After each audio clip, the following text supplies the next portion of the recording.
प्रारंभ कर किया जा रहा है। आज प्रभु श्री राम के जन्मभूमि पर उनके निर्माण स्थल जन्मभूमि निर्माण स्थल पर आज कार्य प्रारंभ हो रहा है। इसलिए भगवान राम की वंदना करते हुए हम लोग चले अपने कार्य में। तो नीलाम्बुजस्यामलकोमलाङ्गं सीता समारोह पितवामभागं पाणो महासायकचारुचापं नमामि रामं रघुवंशनाथं। सूर्यवंशोद्भवो रामो नित्यं सुजोपसेवितः पुरुषोत्तमो धर्मनिष्ठो असौ रामाय तस्मै नमः। जय भगवान। तो आज हम लोग सूतिकाध्याय में प्रवेश करेंगे। सूतिकाध्याय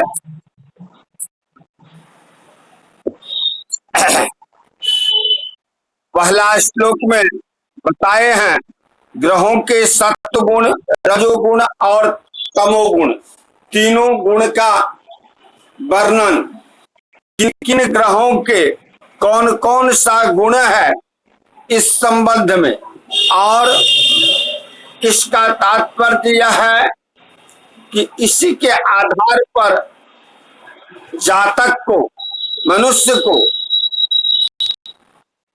ये तीनों गुण प्राप्त होता है। तीनों गुण के प्रकृति होते हैं। तो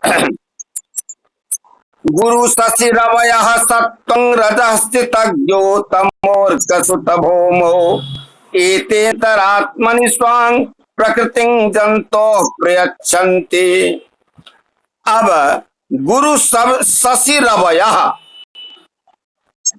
गुरु माने बृहस्पति, शशि माने चंद्रमा, रवयः माने सूर्य।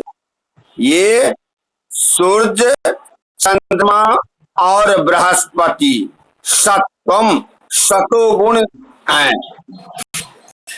रजः स्थितज्ञौ, शीत माने शुक्र, ज्ञौ माने बुध। बुध और शुक्र रजोगुणी है। तमो अर्कसुत भौमो, और तमोगुणी कौन कौन है? अर्कसुत माने सूर्य के पुत्र शनि, और भौम माने मंगल। ये दोनों ग्रह जो है सो तमोगुणी है। एते अंतरात्मनि, ये ग्रह स्वांग प्रकृतिरंतो प्रयच्छन्ति। ये ग्रह प्राणी मात्र के अंतःकरण में अपने गुणानुसार सत्वादि गुण को देते हैं। ये प्राणी मात्र को, मतलब यह नहीं मनुष्य हो, गाय हो, भैंस हो, बैल हो, बंदर हो, सभी जंतुओं पर इनका प्रभाव पड़ता है।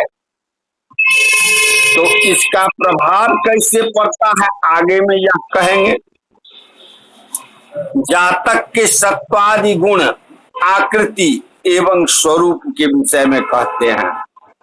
सत्वं रजस्तमोबा त्रिशांग से जस्य भास्करस्तादृक् बलिनः सदृशो सदृशी मूर्तिर्बुद्ध्वा वा जाति कुल देशान पूर्व विलग्ने जादृक् नवभागस्तादृशी भवति मूर्ति जो वा ग्रहो बलिष्ठ तत्काले तादृशी वाच्या। अब यह तो हम समझ लिए कि कौन ग्रह शतोगुणी है कौन रजोगुणी है और कौन तमोगुणी है। जन्म के समय जो ग्रह शतोगुणी ग्रह यदि अगर प्रबल रहेगा जन्म कुंडली में जन्म के समय, तो जातक शतोगुणी होगा। तो शतोगुणी ग्रह में कौन कौन सा आता है? गुरु, शशि, रव, सूर्य, चंद्रमा और गुरु।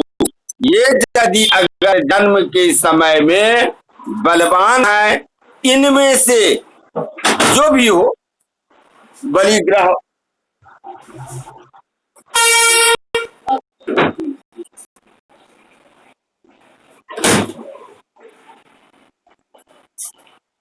इनमें से जो ग्रह बलवान होगा जन्म के समय में, जातक का उसी प्रकार का जातक होगा, स्वभाव होगा। अगर रजोगुण का प्रभाव होगा, अर्थात रजोगुण में कौन सा आते हैं? तो शीतज्ञ रजः, बुध और शुक्र। बुध और शुक्र यदि अगर बलवान है तो जातक रजोगुणी होगा।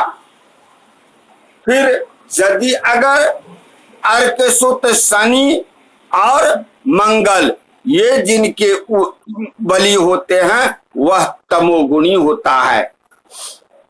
तो यहां कहते हैं सत्वं रजस तमो वा त्रिशांसे जस्य भास्कर तात।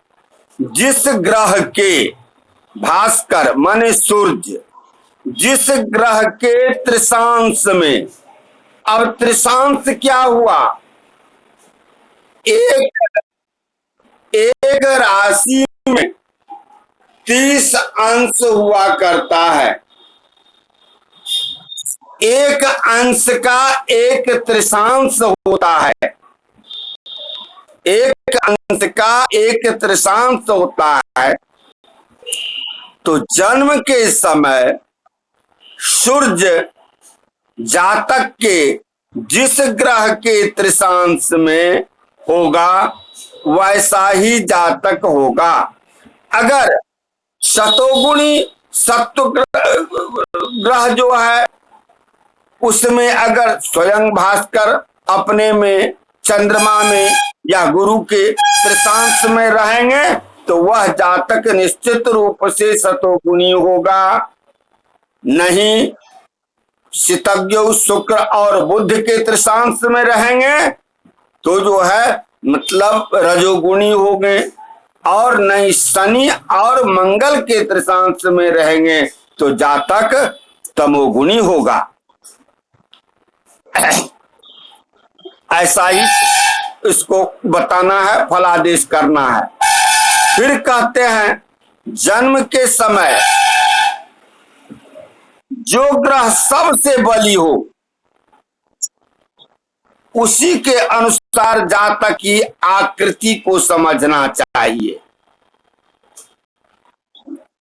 सातों ग्रह का तो हम स्वरूप पढ़ लिया है, तो जैसा स्वरूप रहेगा जिस ग्रह का वैसा ही जो है स्वरूप होगा उस समय जातक का। फिर कहते हैं यदि एक से अधिक ग्रह बली हो तब क्या होगा? तो उसके वर्ण के सदृश आकृति समझें। परंच विचार करने का क्या है?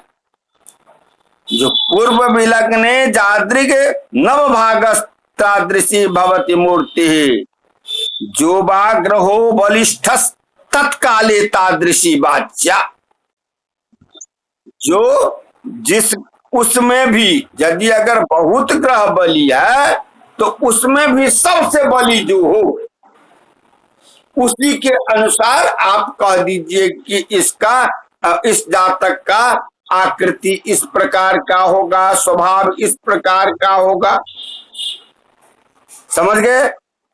परंच इसमें एक चीज जरूर है, अपने तरफ से कहे हैं कि जन्म स्थान का ध्यान अवश्य रखना चाहिए, देश काल और परिस्थिति का विचार अवश्य करना चाहिए।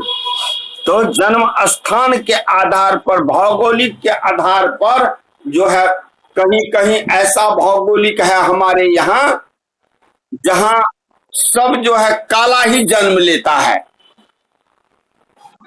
ना। इस पृथ्वी पर कहीं कहीं ऐसा है कि मतलब सब काले जन्म लेता है, उसका भौगोलिक वातावरण वैसा ही है। अब वहां यदि अगर आप कहिएगा कि ये गोरा होगा, सफेद होगा, आपका नहीं मिलेगा। इसलिए जन्म स्थान का विचार अवश्य कर लेना चाहिए। चलिए अब कहते हैं क्या, अब इसमें एक बात और है कि यह जन्म समय का ही नहीं करना चाहिए, प्रश्न लग्न से भी। मान लीजिए जिसका कुंडली नहीं है उसका फलादेश नहीं करिएगा आप डॉक्टर हैं, आपके नजदीक में तो सब जाएगा चिकित्सा करवाने के लिए। तो उसने बताए थे कि जब भी जातक आवे, ठीक उस समय का समय नोट कर लीजिए और प्रश्न कुंडली बना करके जो है उसका जो है फलादेश कर लीजिए। उसी अब प्रश्न लग्न में जिस ग्रह का नवांश हो, प्रश्न को लग्न में जिसका नवमांश हो, उसी ग्रह के स्वरूपानुरूप जातक का स्वरूप समझना चाहिए। या अब इष्टकाल में, इष्टकाल का अर्थ होता है जन्म समय, जन्म समय या प्रश्न समय में जो ग्रह बलवान हो उसी ग्रह के समान स्वरूप समझना चाहिए। फलादेश के लिए समय स्थान का ध्यान अवश्य रखना चाहिए। चलिए अब कहते, समझ गए ना। चलिए आगे चलिए, चौथा श्लोक।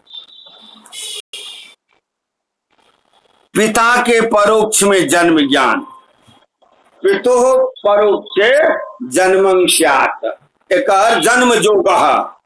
पिता के परोक्ष में यह प्रश्न कई बार जो है परीक्षा में भी पूछा जाता है और आपको भी आएगा।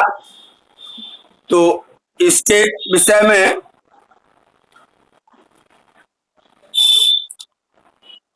चंद्रे लग्नमपश्यति मध्ये वा शुक्र सौम्ययोश्चंद्रे अजन्म परोक्षस्य पितुर जमोदये वा कुजे वास्ते। अब देखिए कहते हैं चंद्रे लग्नमपश्यति, लग्न चंद्रमा से अदृष्ट हो, अर्थात लग्न भाव को चंद्रमा नहीं देखता हो, लग्न भाव को चंद्रमा नहीं देखता हो, अथवा शुक्र सौम्ययोश् चंद्रे, अथवा चंद्रमा शुक्र और बुध के मध्य में हो, शुक्र और बुध के बीच में चंद्रमा हो। फिर कहते हैं मध्य वा शुक्र सौम्योश् चंद्रे जन्म परोक्षस्य पितुर, तो समझ लीजिए कि पिता के परोक्ष में जन्म है। फिर कहते हैं जमोदये वा कुजे वास्ते, यदि यम माने शनि लग्न में हो अथवा लग्न से अस्ते, अस्त में माने सातवें भाव में कुजे मंगल हो, तो इन प्रत्येक जोगों में पिता के परोक्ष में अर्थात अनुपस्थित में जन्म समझना चाहिए। अब देखिए क्या क्या सब कौन कौन सा योग आ गया इसमें। तो चंद्रे लग्न अपश्यति, चंद्रमा जो है लग्न को न देखते हो, एक योग आ गया। दूसरा योग आ गया मध्य वा शुक्र सौम्य योश चंद्रे, अर्थात शुक्र और बुध के मध्य में, शुक्र और बुध के मध्य में चंद्रमा हो। तीसरा योग जो जमोदयो बा कुजे वास्ते, अर्थात शनि जो है, जम जो है वो लग्न में हो, उदय माने होता है लग्न, जमोदय उदय में अर्थात लग्न में, जम माने शनि हो, अथवा कुजे वास्ते सातवें भाव में मंगल बैठा हो। इतने परिस्थिति में यदि अगर कुंडली देखने पर यह आ जाए तो यह समझ लीजिए कि पिता उस समय में, जन्म के समय में पिता उपस्थित नहीं थे। समझ गए? चलिए अब कहते हैं बड़ा कठिन वस्तु कहते हैं, जो अगर आप जान भी लीजिए तो बोलिए मत, फलादेश मत कीजिए, ऐसा जो कह रहे हैं आपको जानने के लिए कह रहे हैं। परजात का जन्म, परजात माने क्या होता है? के द्वारा जन्म,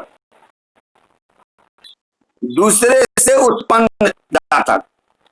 पापयुतोर कौशेन्दु पश्यति होरांग चांद्रमपि जीवः, पश्यति सार्कं मेन्दुं यदि जीवो वा परिजातः। अब कहते हैं पाप जुतो अर्कः सेन्दु। अब पाप ग्रह से युक्त हो अर्क, अर्क माने सूर्य, हाँ, चंद्रार्क का एक राशिगत तत्व, और वहां क्या है जो कि पापक ग्रह से युक्त हो, सूर्य और चंद्रमा एक ही राशि में विद्यमान हो, एक ही राशि में एक ही भाव में सूर्य और चंद्रमा बैठे हो और उसमें पापक ग्रह बैठा हो, तो यह समझ लीजिए कि वह जातक परजात है, दूसरे से उत्पन्न जातक है। समझ गए? अब कहते हैं फिर बृहस्पति से अदृष्ट लग्न गुरु द्वारा नहीं देखा जाता हो लग्न या चंद्रमा हो तो परजात होता है। जन्म समय में बृहस्पति यदि अगर लग्न को या चंद्रमा बृहस्पति से नहीं देखता हो लग्न या चंद्रमा हो तो परजात समझ लीजिए।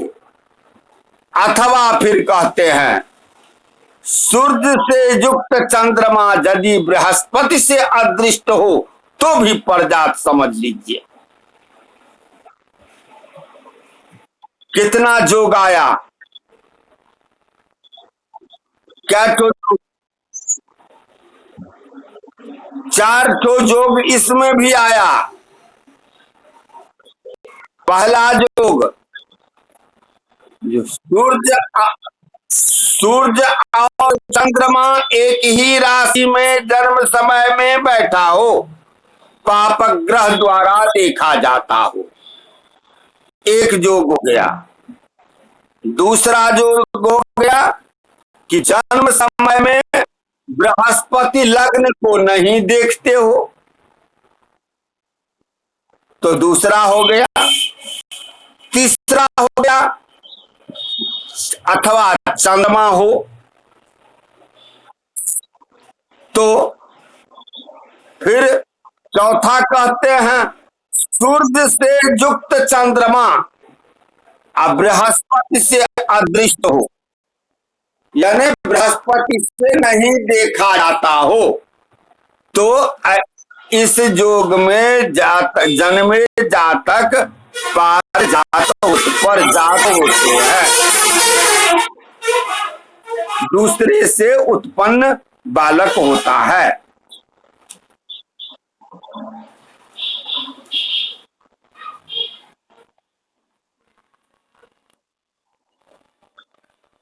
देखिए इस सब अभ्यास याद करना है, ये सब बस बताना नहीं है, लेकिन ज्योतिषी को सभी का ज्ञान रखना चाहिए। अब देखिए, अब है दीपक का ज्ञान। पूर्व के समय में ऐसा योग क्यों है सो बता देते हैं। पहले पूर्व के समय में घटी यंत्र नहीं हुआ करता था, तो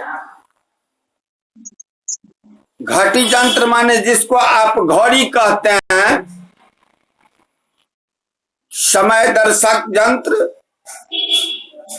काल सूचक यंत्र, ये नहीं हुआ करता था। तो उस समय में मतलब जब ज्योतिषी के नजदीक में जाता था तो ज्योतिषी पूछते थे कि प्रसूति घर में कितने लोग था, कितने सधवा था, कितने विधवा थी, कितनी विधवा थी, कितनी सधवा थी, दीपक कहाँ था, किस घर में था। तो वो जो अपना बताते थे, उस हिसाब से उस लग्न में ऐसे ऐसे लग्न थे जिससे दीप का पता लगाया जाता था। वो प्रसूतिका जो है कैसी कपड़ा पहनी हुई है इसका पता लगाया जाता था। उपसूतिकाएं कितने थी, तो इस सब से सही लग्न का पता लगाया जाता था। समझे? इस आजकल तो मतलब वो शिशु की प्रसूति जो है स्वयं सतर्क रहती है, बार बार घर के लोग जो है डॉक्टर को यही कहता रहता है कि तुम समय जरूर देखना, फिर भी कुछ न कुछ अंतर हो ही जाता है। ठीक है, तो चलिए अब कहते हैं तो सूतिका गृह का द्वार कि किस दिशा की वह द्वार था उस घर का, और उसमें दीपक कहाँ था। आज न मतलब बॉल बढ़ रहा है तो कहिएगा कि मतलब बॉल बढ़ता था फलाने दीवाल में, लेकिन उस समय में तो डिबिया था।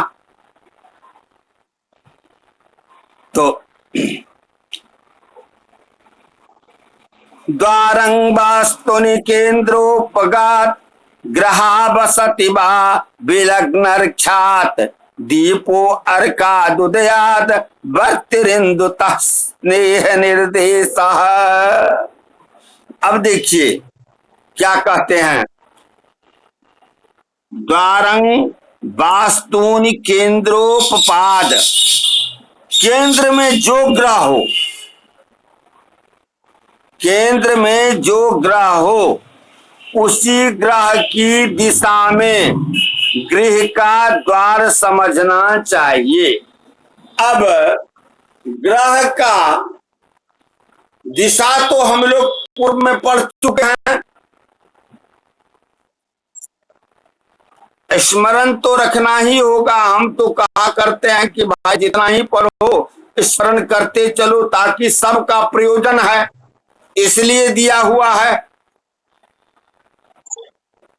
तो मान के चलिए कि यहां सूर्य है केंद्र में है, तो सूर्य किस दिशा के स्वामी हैं?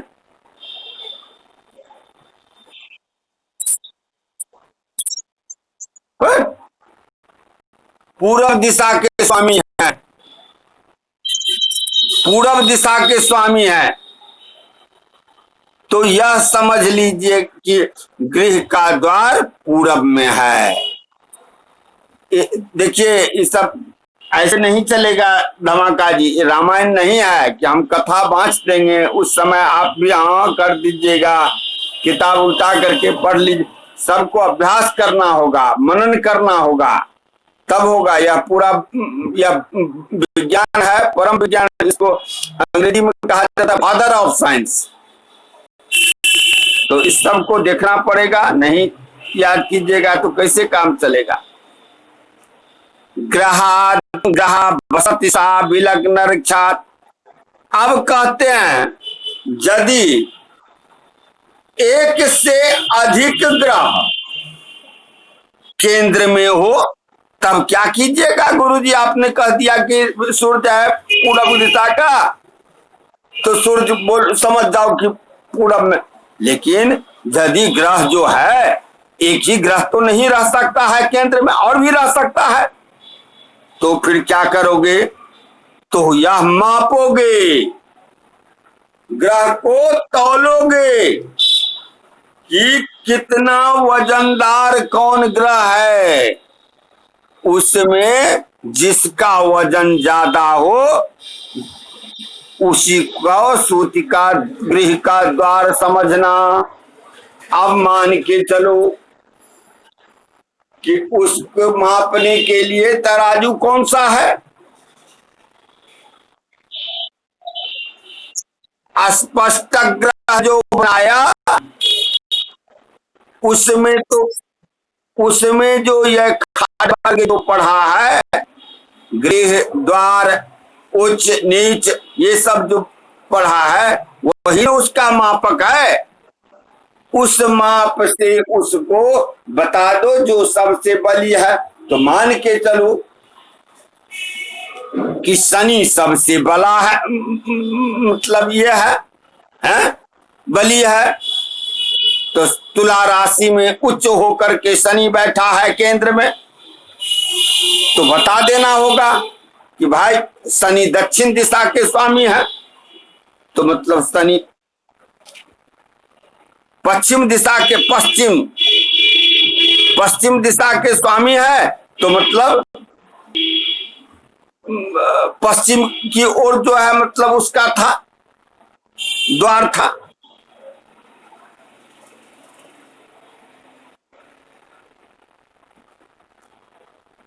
और यदि अनेक ग्रह बली हो तब क्या करोगे, तो ये कहोगे उस घर में ऐसे गृह में उसका जन्म हुआ है जिसमें जो ग्रह बली है उस घर का उसमें जो है केवाड़ी लगा हुआ था, द्वार लगा हुआ था। ऐसा भी तो होता है, एक घर में एक ही द्वार तो नहीं होता है। तो यह हुआ द्वार से संबंधित, समझने में कोई दिक्कत नहीं हुआ होगा। अब कहते हैं दीपो अर्कादुयाद। अब अर्कात सूर्य की स्थिति से दीपक का ज्ञान करो, सूर्य की स्थिति से दीपक का ज्ञान करना है। यदि लग्न के पास वाले भाव दीपो अर्काद उदयाद वर्ति रिंदुतः स्नेह निर्देशः। अब लग्न के समीप में कौन कौन भाव होगा, लग्न के पीछे 12वां भाव होगा और लग्न के आगे द्वितीय भाव होगा।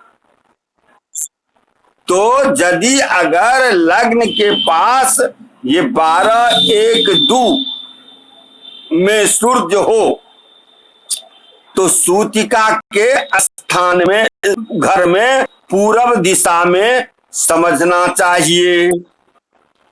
यदि सप्तम भाव के समीप हो तो सप्तम भाव 6ठा 7वां 8वां हो, तो इसमें सूर्य को पश्चिम में समझ लेना चाहिए यदि सूर्य सूर्य यदि सप्तम भाव में हो तो उसके माने छठम में हो, सातम में हो या आठम में हो तो पश्चिम में समझ लीजिए।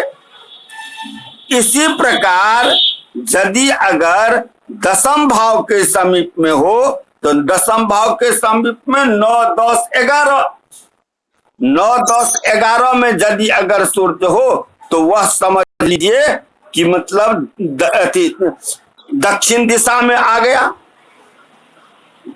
और इसी प्रकार यदि अगर जैसे लग्न राशि के आरंभ अंश में जन्म हो तो पूर्ण बलि, तत्काल मतलब बलि दीपक के लगाई गई है। और अंतिम अंश में हो तो उसके बत्ती को जानने के लिए बत्ती कितना जला था, बत्ती कितना जला था, इसके लिए कहते हैं कि जन्म लग्न के अंशानुसार दीपक के बत्ती समझनी चाहिए। जैसे लग्न राशि के आरंभ अंश में जन्म हो तो पूर्ण बत्ती, तत्काल उसमें बत्ती दिया गया है। नहीं, अंतिम अंश में हो तो यह समझिएगा कि बहुत देर से जो है बत्ती जल रहा था दीपक, अब इसका जो है अंतिम क्रिया में आ गया था बत्ती, यदि अंतिम अंश में जन्म है तब। इसी प्रकार चंद्रमा के अंशानुसार, गत अंशानुसार दीपक के तेल का स्नेह मन तेल हुआ है, तिल का ज्ञान करना चाहिए। यदि अंश में है चंद्रमा तो यह समझना चाहिए कि अभी जो है चंद्रमा शुरू ही हुआ था दीपक जलना। नहीं, मध्य में अगर है, यदि अगर मध्य अंश में है तो मध्य में समझना चाहिए। यदि अंतिम अंश में है तो यह समझिए कि भर रात से जरते जरते अब शेष समय आ गया था दीपक का, तब जो है बालक का जन्म हुआ है। समझ गए? तो यह दीपक से लग्न का ज्ञान करने का, दीपक तेमी जो बत्ती दिया रहता है वो और तेल, इससे जन्म का पता लगाया जाता है। चलिए ठीक है, इतने का ये 6 राशि तक का कंप्लीट करके रखिएगा। समझ गए?